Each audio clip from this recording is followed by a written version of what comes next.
할렐루야. 성경 봉독하겠습니다. 요한복음 11장 20절에서 27절 말씀입니다. 한 절씩 교독하시겠습니다. 마르다는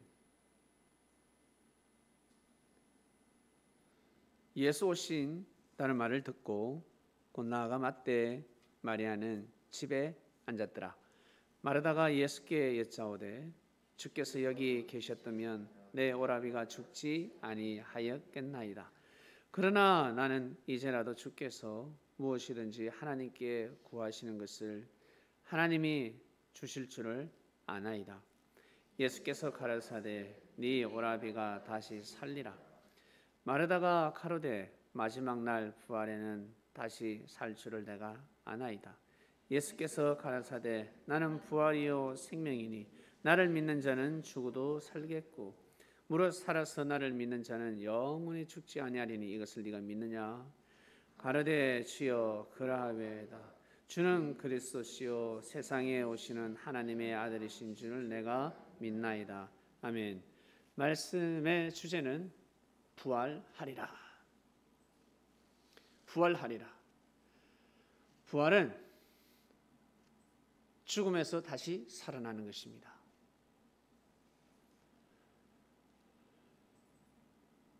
나사로는 다시 살아났습니다. 그런데 다시 죽었습니다. 지금까지 살고 있지 않습니다. 이게 뭐지? 고로 육신은 이 땅에서 영원히 살 수 없다는 것입니다. 어떤 사람들은 예수님이 십자가에 못 박혀 돌아가시기 때문에 실패한 역사다. 그러나 나는 육신을 영생하게 만들 수 있다. 나와 같이 하나님을 믿는 자들은, 나를 메시아로 믿고 나를 재림주로 믿는 자들은 내가 어린 양이고 내가 이 시대의 독수리고 내가 인구름을 타고 왔다. 성경에 예언되어 있는 인물이니 나를 믿고 나 보내신 하나님을 믿으면 육신이 영원히 산다. 이렇게 복음을 전하는 사람들이 있습니다. 참 안타깝습니다. 육신은 영원히 살 수가 없습니다. 살기는 사는데 육신이 사는 것이 아니라 영신이 삽니다. 영혼이 영원히 사는 것입니다. 영혼이 영원히 사는 것입니다. 그 사람이 영원히 사는 것이 아니라, 그 사람이 부활하는 것이 아니라 속사람이 부활하는 것입니다.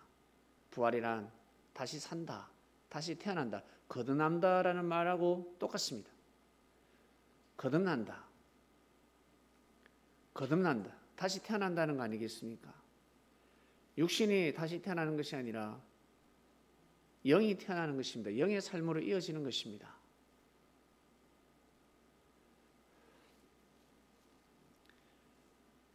위대한 사람, 뛰어난 사람, 영웅 열사들을 뭐라고 합니까? 땅에서 났다라고 합니까? 하늘에서 났다라고 합니까? 야, 하늘에서 났다, 하늘에서 냈다.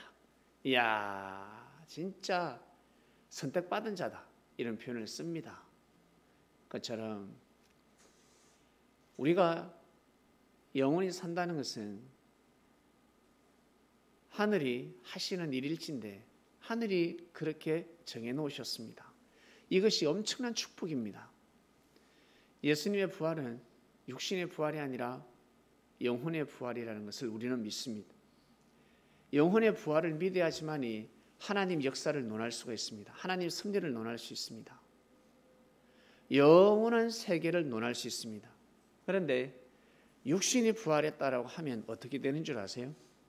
이 땅이 천국이 아니라 지옥으로 바뀔 수가 있습니다. 오히려 다음 생이 없다. 다음 생이 없으니까 이 세상이 끝이야. 이 한평생이 끝이야. 다음 생은 없어. 이렇게 믿는 사람들이 오히려 더 잘 살 수 있을 것 같죠? 아니요. 막무가내로 살 수가 있습니다. 끝인데 뭐. 그처럼 육신 부활이야. 육신이 다시 살아나. 이것을 믿게 되면 삶의 질서가 깨져 버립니다. 누구밖에 모른다? 하나님밖에 모릅니다. 예수님밖에 모릅니다. 나아가서 신앙밖에 모릅니다. 믿음밖에 모릅니다. 교회밖에 모릅니다. 틀 안에 갇혀버립니다. 하나님의 말씀을 정확히 알아야지만이 광범위한 삶을 살 수가 있습니다. 더불어 사는 삶을 살 수가 있습니다. 그래서 말씀을 알아야 하는 것입니다. 말씀을 알고 그리고 그 말씀을 믿어야 합니다. 믿음의 힘입니다. 사랑하는 그리스도인 여러분, 우리가 다시 부활한다, 영으로 다시 태어난다, 육신은 죽는데 영으로 다시 태어난다, 이것은 엄청난 말씀입니다. 엄청난 진리요, 엄청난 축복의 메시지입니다. 이것을 인지하시길 바랍니다. 야, 축복이구나. 죽음이 있어야 부활시키지. 모든 사람들은 다 죽습니다. 언제 죽느냐? 여러분, 오래오래 살다가 죽었는데 부활 못하면 어떡합니까? 그러나 청춘을 보내고 노년에 이르기 전에 죽었다. 그런데 부활했다.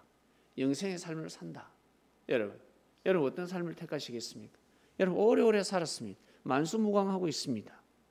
100살, 110살.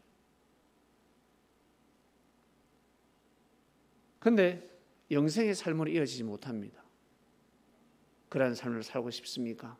저는 그러한 삶을 살기 싫습니다. 그래서 2000년 전 사도 시대 때, 사도 행전의 역사 때는 사도들이 살아서 당대 예수님을 직접 보고 직접 말씀을 듣고 그 앞에서 신앙 고백을 하고 같이 찬양하며 기도한 자들을 사도라고 합니다. 그래서 어떻게 보면 바울은 사도라고 할 수가 없습니다. 자칭 사도입니다. 제자들은 바울 보고 사도라 하지 않았습니다. 할 수가 없습니다. 왜? 예수님 살아생전에 믿지 못했으니까. 생방송 설교를 듣고 감탄하지 못했습니다. 직접 교육받지 못했습니다.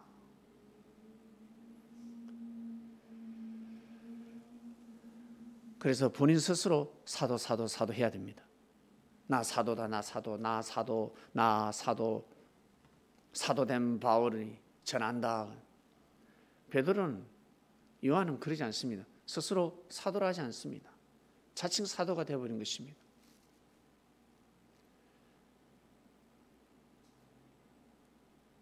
사랑하는 그리스도인 여러분, 부활이 너무 중요합니다. 부활은 죽음이 있어야 부활이 되는 것입니다. 그래서 사람들은 다 죽는다는 것입니다. 육신이 죽는다는 것입니다. 나사로도 어떻게 하다 죽었습니다. 여기서 중요한 사실은 마리아 마르다가 신앙이 좋았는데 믿음이 좋았습니다. 나사로가 죽었습니다. 우리 오라버니 신앙도 시원찮고 맨날 반대만 하고 예수님 우리 집에 오고 식사하시고 말씀에 떡을 떼는 거 반대하고 늘 핍박했는데 잘 죽었다 하지 않았습니다. 울부짖었습니다. 우리 오라버니가 살았으면 좋겠다. 여러분 삶 속에서 귀신은 마음 이거 빨리 안 데려가고 그런 사람 있지요. 가정에 그런 사람이 있을 수 있습니다. 귀신은 마음은 저 사람 안 데려가고 친척 중에 귀신은 뭐하지? 저 사람 안 데려가고 그리고 여러분 주위에 친구들 중에 귀신은 많아. 저 친구 안 데려가고 그럴 수 있습니다. 그러나 나사로는 나사로의 죽음을 가족이 슬퍼했습니다. 진심으로 슬퍼했습니다. 그만큼 오라버니가 마리아 마르다를 도왔다는 것입니다. 신앙생활 잘할 수 있도록 예수님을 잘 보좌할 수 있도록 나름 도왔다는 것입니다. 그런데 나사로가 죽었습니다. 결국 예수님이 나사로를 살렸습니다. 나사로는 어떤 삶을 살아야 될까? 이것은 다 하나님의 섭리였습니다. 죽다가 살았으니 어떻게 해야 될까? 마음과 뜻과 목숨을 다해야 하는 것입니다. 누가 살려줬다? 예수님이 살려주셨기 때문에. 예수님이 살려주셨기 때문에 나사로와 마리아와 마르다는 마음과 뜻과 목숨을 다해서 예수님과 같이 함께해야 합니다. 자기 끝이 없습니다. 이 모든 것 다 하나님 끝이구나. 내가 잠자기 전에 눈을 떠서 호흡할 때는 항상 내 생각이 중요한 것이 아니라 예수님의 뜻이 더 중요하구나. 예수님 뜻대로 움직여야 되겠다. 예수님이 시키면 시킨 대로 해야 되겠다. 아니, 내가 예수님과 함께 해야지. 내가 예수님께 도와드려야지. 그런 마음을 가지는 것이 바로 사람의 도리입니다. 결국 마리아 가정은 그러한 삶을 살았습니다. 사랑하는 그리스도인 여러분,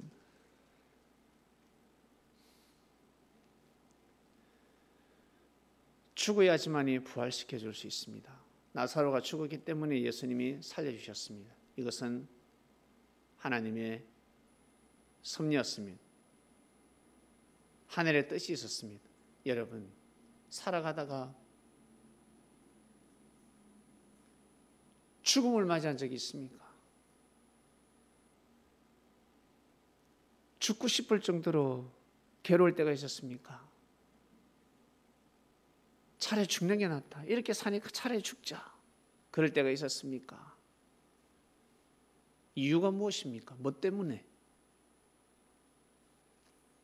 뭐 때문에 죽고 싶다는 생각을 했습니까? 무슨 이유 때문에?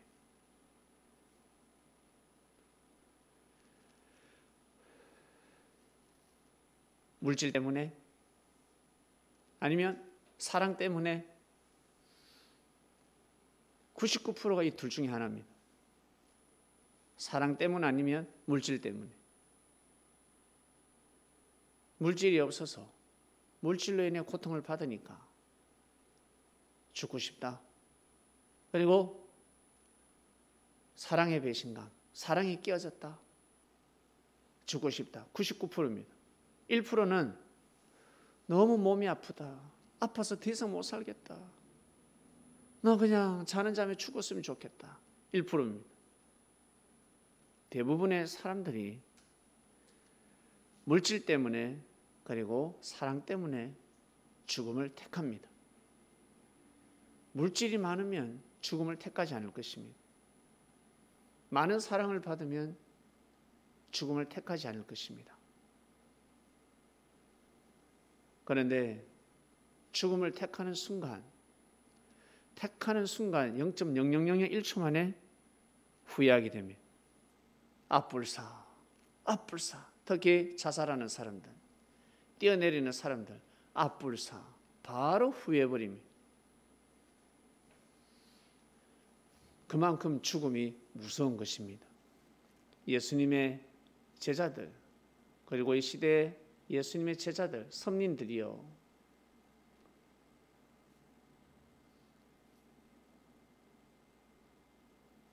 자신의 생각이 죽어야지만이 부활시킬 수 있습니다. 하늘의 뜻으로 인도할 수 있습니다. 여러분의 생각, 잘못된 생각이 죽어야 합니다. 살려서는 아니 됩니다. 여러분의 잘못된 생각을 부활시키지 마시길 바랍니다. 잘못된 생각은 죽여야 합니다. 물질이 귀하지만 물질에 집착해서는 아니 됩니다. 생명보다, 그리고 사도라는 직분보다 물질을 더 귀하게 여겨서는 아니 됩니다. 그리고 남녀 간의 사랑 마찬가지. 참 귀하고 귀한데 더 귀한 사랑이 있으니 바로 하늘 사랑입니다. 예수님을 사랑하는 마음 절대 깨어져서는 아니 됩니다. 그리고 섭리를 귀하게 여기고 사랑하는 마음, 바리새인들과 제사장들과 말씀에 떡을 떼고 하나님을 찬양하는 그러한 삶이 아니라 힘들어도, 그리고 좋은 성전이 없다 할지라도 꼭 예수님하고 같이 찬양하며 기도하며 말씀에 떡을 떼는 삶이 너무너무 중요한 것입니다. 그리고 하지마, 그런 생각하지 마라, 이란 생각을 가지도록 하라. 형제가 눈이 아픕니다. 눈이 아프다고 해서 길을, 그리고 지체를, 다른 지체를 병신을 할 수가 없습니다. 눈이 아프면 눈이 아프구나, 귀가 안 들리면 귀가 안 들리는구나, 거기서 끝을 내야 합니다. 그러나 사람들은 손이 병신이면 발도 병신이라 해버리고 그 사람의 모든 지체를 병신이라 해버립니다.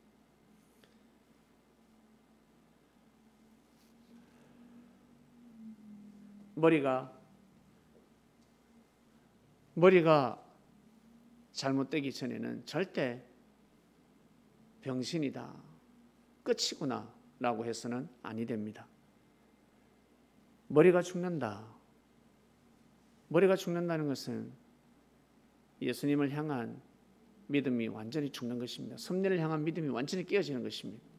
머리가 깨어지지 않고서는 눈이 아프고, 그리고 코가 아프고, 그리고 입이 삐뚤어져도, 그리고 걸음걸이가 이상하고 힘이 없어도 절대 죽었다, 병신이다, 바보다 해서는 아니 됩니다. 여러분 어떻습니까? 여러분 하나님의 뜻을 보지 못할 때가 있지 않습니까? 그리고 하나님의 음성을 듣지 못할 때가 있지 않습니까? 형제의 마음을 헤아리지 못할 때가 있지 않습니까? 이 입술을 통해서. 그리고 이 손과 발이 하나님을 찬양하지 못하고 형제에게 도움을 주지 못하고 힘을 주지 못할 때가 있지 않습니까? 우리가 다 그러한 삶을 살아간다는 것입니다. 때에 따라 형제에게도 심기를 불편하게 만드는데 하늘은 오죽하시겠습니까? 고로 삶 속에서 불편하더라도 다 여러분 너그럽게 이해하시고 부활을 향해서 나가야 합니다. 여러분에게 주어진 하늘의 뜻을 더 귀하게 여기고 소중히 여기고, 제자들이 예수님을 만났는데 예수님의 가치를 안다면 그 무엇이 장애가 되겠습니까? 장애가 될 수가 없습니다. 영으로 오신 예수님을 맞이했는데, 말씀을 통해서 정확하게 알았는데 무엇이 장애가 되겠습니까? 만약 물질이 장애가 되고 있습니까? 지나보세요. 다 해결되게 됩니다. 근데 알고 보면 그 장애, 자기가 다 문제를 만들었습니다. 자기가 문제를 일으켰습니다. 그리고 왜 하늘이 풀어주지 않지? 푼다고 지금 하늘은 역사를 하고 계시는 것입니다. 기다리라. 하늘이 풀 때쯤 되면 또 문제를 일으키고, 하늘이 또 풀 때가 되면 또 문제를 일으키고, 우리는 동시성의 역사를 해나가고 있습니다. 그래도 하늘은 포기치 않고 역사를 하십니다. 사랑 또한 마찬가지. 하늘이 역사를 할 만하면 또 잘못된 마음을 가지고, 하늘의 역사를 또 하시려고 하면 또 마음이 다른 곳으로 가고, 잘못된 생각을 하고, 잘못된 삶을 살아버리고, 누굴 탓하겠습니까? 그럼에도 불구하고 영으로 오신 주님께서는 포기치 않고 여러분의 삶을 관찰하시며 돌봐주신다는 것을 믿으시길 바랍니다. 자, 오늘 말씀의 주제는 부활하리라. 죽어야지만이 부활할 수 있습니다. 여러분, 우리의 생각, 잘못된 생각은 죽어야 되지 않겠습니까? 잘못된 생각은 장사를 지내야 합니다. 그것을 두고 정성을 들여야 합니다. 내가 이 생각이 잘못됐구나. 내가 이렇게 말하는 것은 잘못되었구나. 그것을 향해서 정성을 들이시길 바랍니다. 죽여야 합니다. 그래야 새로운 모습으로 부활할 수 있습니다. 하나님 아버지 감사합니다. 부활하리라 말씀 주간입니다. 예수님이 영으로 부활하셨습니다. 우리는 이 말씀을 믿습니다. 예수님이 육신으로 부활한 것이 아니라 영으로 부활하셨습니다. 고로 우리를 영으로 부활시키시는 예수님, 우리는 그러한 인생을 살아가고 있습니다. 육신을 가지고 있을 때 부지런히 저희들 말씀을 듣고 삶을 살아가겠습니다. 보이진 않지만, 예수님이 보이진 않지만 예수님께 더 감사하고 고맙게 여기고 삶 속에서 말씀을 묵상하며 살아가길 원합니다. 살아가는 예수님, 당대의 예수님의 제자들이 부족하고 미약하고 허물이 많고 죄가 있었던 것처럼 저희들 또한 마찬가지입니다. 그러나 저희들은 예수님을 향한 마음은 변함이 없습니다. 애를 씁니다. 너무 감사하고 감사해서 우리가 만난 예수님이 있습니다. 우리가 듣는 말씀이 있습니다. 하나님이 더더욱 느껴지고 하나님을 더더욱 의식할 수밖에 없고, 그리고 삶 속에 우리의 정말 잘못된 삶들이 변화되어 버리고 거듭나 버리고 새롭게 되어 버렸습니다. 좋은 사람들을 만나게 되었습니다. 정말 하나님을 사랑하는, 하나님의 뜻을 귀하게 여기고 소중히 여기는 사람들을 만나게 되었습니다. 우리 자신을 기대해 주는 사람을 만나게 되었습니다. 하나를 주면 둘을, 세 개를, 네 개를 주는 사람을 만나게 되었습니다. 세상에는 뺏어가기 바쁜데, 사기꾼이 널려 있는데, 우리가 하나님을 믿는다는 이유 하나만으로 형제들이 감동을 받아서 서로 도와주고 있습니다. 서로 위해주고 있습니다. 이것이 바로 부활의 역사 아니겠습니까? 이것이 바로 전지전능하신 하나님의 은총의 역사 아니겠습니까? 더더욱 감사하고 또 감사하고 더더욱 고개를 숙입니다. 하늘 앞에 고개를 숙이는 것처럼 형제에게 고개를 숙입니다. 시간을 하늘 앞에 드리고 자기가 가지고 있는 그 재능들, 그 정성, 하나님을 위하는 삶을 살아가고 있습니다. 코로나가 전 세계를 정지시켰습니다. 전 세계가 스톱돼 버렸습니다. 대집회는 스톱! 모이지 마! 아무리 좋은 곳이랄지라도, 중요한 모임이랄지라도 많은 사람이 모이면 절대 가면 안 되는 시대가 되어버렸습니다. 어떻게 이런 시대가 와버렸을까? 세상에 많은 손님을 받아서 장사하려고 준비했는데 식당에 손님이 오지 않습니다. 크나큰 성전을 건축해서 많은 사람들을 모아서 예배드리고 싶었는데, 이것이 과연 사단의 역사일까? 사단이 하는 짓일까? 아니면 하나님의 뜻이 있을까? 귀 있는 자들은, 눈 있는 자들은 알게 될 것입니다. 저희들은 하나님의 역사를 믿습니다. 하나님이 이 시대에 함께 하심을 믿습니다. 그 때에 맞게 아주 적합하게 살게 해주신 은혜 진심으로 감사함을 드립니다. 코로나가 더 심해질 것입니다.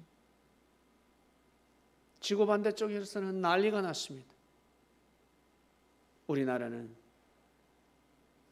대처를 잘해서 코로나 대처는 전 세계 우수 국가입니다.